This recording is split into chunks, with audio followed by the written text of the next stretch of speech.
It's been a week. Yeah. Well, it's been about 400 or 500 years for black folks. So. Let's talk about you. Let's talk about what your message this week, that you said you are glad this has happened. The mask has been ripped off. I didn't say that I was glad that this was happening. My comments were about Trump. But let's talk about that. It wasn't about Charlottesville, so let's be clear. The thing is this, let's be honest. When Mike Brown got killed and I was in the same exact room talking to you all, I would say the same exact thing that I said then, that I said before, that Malcolm, that Martin said. The funny thing is when it comes to black people, America acts like it's something new every time. Whether it's a cop killing an innocent black man or it's alt-right running their cars through a group of innocent people, it's the same thing for us. So I don't understand why America acts so surprised. You know, so for me, one thing that Trump was able to do was to show the world that this post-racial America that liberal white people were trying to talk about, it doesn't exist, and black people have been saying this. No, I'm listening to you, and by the way, let me just go on the record and say, of course I would infer that you thought the death of Heather Heyer was a good thing. I just think the fact that the mask has been ripped off, to your point, that we're having this conversation out loud, you know, and I don't know if you were listening to a conversation a second ago with the guy from the North Carolina Sons of the Confederacy, and you know, trying to hear all the perspectives on these Confederate statues and monuments. How do you see it? Because you have the Nancy Pelosi's and the Cory Bookers saying, take them all down, right? I agree. You have Chuck Schumer, who's essentially, I'm paraphrasing, who's saying, you know, hang on a second, this is a distraction by the president and by Steve Bannon for the handling of Charlottesville, and you know, not delivering a full-throated condemnation of these white supremacists. Well, the amazing thing to me is this: the Confederate Army lost. They literally lost. So for me, you actually said it. Germany is a great example of what you do if you are really sorry for what happened. Right. If they lost, you shouldn't care, because really their symbols not only make black people feel that way, they should make you feel that way. But since America won, it doesn't have the same feeling as slavery and the things that black people still go through in the South. Because the 2010 census said the largest conglomerate or the largest censuses of black people are in the South.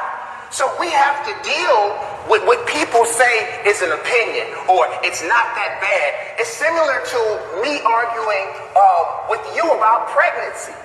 What can anybody from the alt-right tell me about how the Confederate flag makes me feel, or those statues make me feel? Which was the point I was trying to make earlier with the gentleman from North Carolina about the feelings. I understand there are the facts, but it's the feelings, and I can't crawl into your skin, David, and know how you feel. Do you feel, though, with the firing of Steve Bannon, do you feel better? No, listen, let me tell you, I didn't feel better when Obama was elected president, because it doesn't change for black people in the hood. It does not change. It doesn't matter whether it's the alt-right or, like I said, black men and women, whether it's Mike Brown, Freddie Gray, it doesn't matter whether it's Tamir Rice. Black people are dying, and black people, white supremacy is affecting us regardless of who it comes from. So what I'm saying is, what I think should happen is this. It's what you all do. As supposed good white people. You see what Germany did. Why do you even care what the people from the Confederate feel? They lost the war. It should come down. Because if you really care about history, what about the Native American history? What about the African history? Everywhere that white men have conquered anybody on this earth, they have literally almost totally decimated their culture. So why all of a sudden, because it's other white men, they care about the history? When you think about it, think about public flags. Public flags are supposed to be a conglomerate effort of everybody in that state. So as a Mississippian, and knowing how many black people stay in Mississippi, That does not represent me or my culture. That means death and slavery to me. And just like most things in America, if it's something that's important to a white man, it will be considered. David, I appreciate your passion, and to the point that has been made before, this is about where America is today, not about where America was back then. Right. David Banner. Can I ask you one question before you leave? Isn't it sad that as a black man, we are still arguing about the same things that my grandparents were complaining about?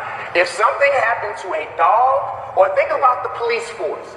When we were talking about innocent black people being murdered in America, they were passing laws to protect policemen when statistics show that being a policeman isn't even the 15th most dangerous occupation anymore. What about us? What about laws? If you really want to change it, pass laws that will make people afraid to do terrorist acts and call terrorists even if they're white men.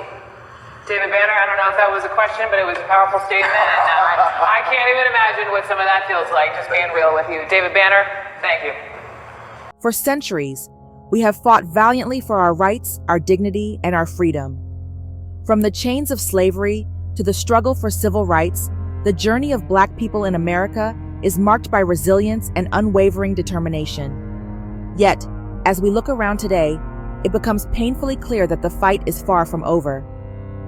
While some may argue that we have made progress, it is crucial to recognize that the same systems of oppression continue to exist, often disguised under the veneer of change. The truth is, many of us still find ourselves at the bottom of a hierarchical structure that favors others, perpetuating a cycle of inequality that is deeply entrenched in our society. The narrative of progress often feels like a distraction, a way for those in power to pat themselves on the back, while failing to address the persistent realities that our communities face.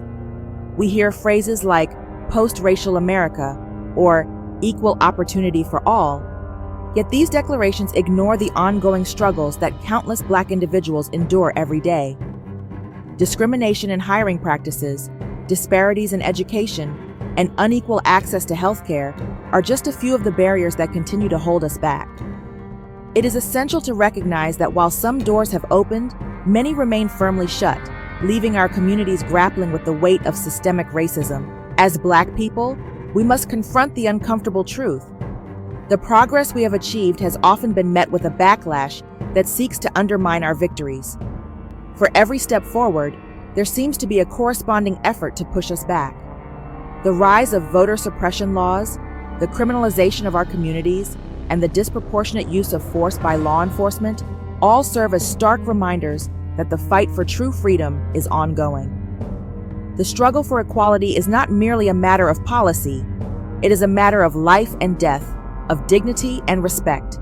It is vital to examine who benefits from the narrative of progress. The reality is that while some may gain visibility and access, many of us are left behind. The notion that we should be grateful for incremental changes often masks the larger structural issues that continue to perpetuate inequality. This dynamic creates a hierarchy where the voices and experiences of marginalized individuals are dismissed or minimized. Those in positions of privilege may believe they are allies, but true allyship requires more than just acknowledgement. It demands action and accountability. The concept of solidarity within our own communities cannot be understated. We must recognize that the fight for freedom is not a solitary endeavor. It is a collective struggle. When we uplift one another, share our stories, and stand united against oppression, we strengthen our position in this ongoing battle. Our voices are powerful, and our resilience is undeniable. We must refuse to be silenced by those who would rather maintain the status quo than confront the uncomfortable truths of our history and present. Education plays a pivotal role in this struggle. Understanding our history, the depth of our struggles, and the sacrifices made by those who came before us is essential. This knowledge empowers us to articulate our experiences and advocate for systemic change. We must teach our children about the richness of our culture and the resilience of our ancestors, instilling in them a sense of pride and determination. When we know our worth and our history, we can demand the respect and equality we deserve. It is imperative to challenge the narrative that suggests that racial issues are merely relics of the past. Racism is not a distant memory. It is an ongoing reality that shapes our lives in countless ways. The fight for true freedom demands that we actively engage in dismantling these structures of oppression. We must hold ourselves and each other accountable while also demanding that those in power acknowledge their complicity in these systems. As we reflect on our journey, it is essential to honor the sacrifices of those who have come before us.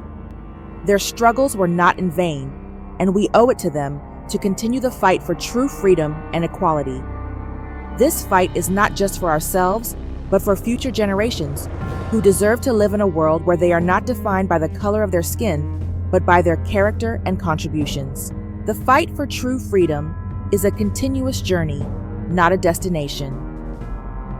While we have made strides, it is vital to recognize that we are still grappling with the same oppressive systems that have plagued us for centuries. We must remain vigilant, united, and committed to pushing for real change. The struggle for justice is far from over, and it is our responsibility to ensure that we not only acknowledge our past, but actively shape a future that is equitable for all. Together, we can forge a path towards true freedom and dignity, breaking the chains of oppression once and for all.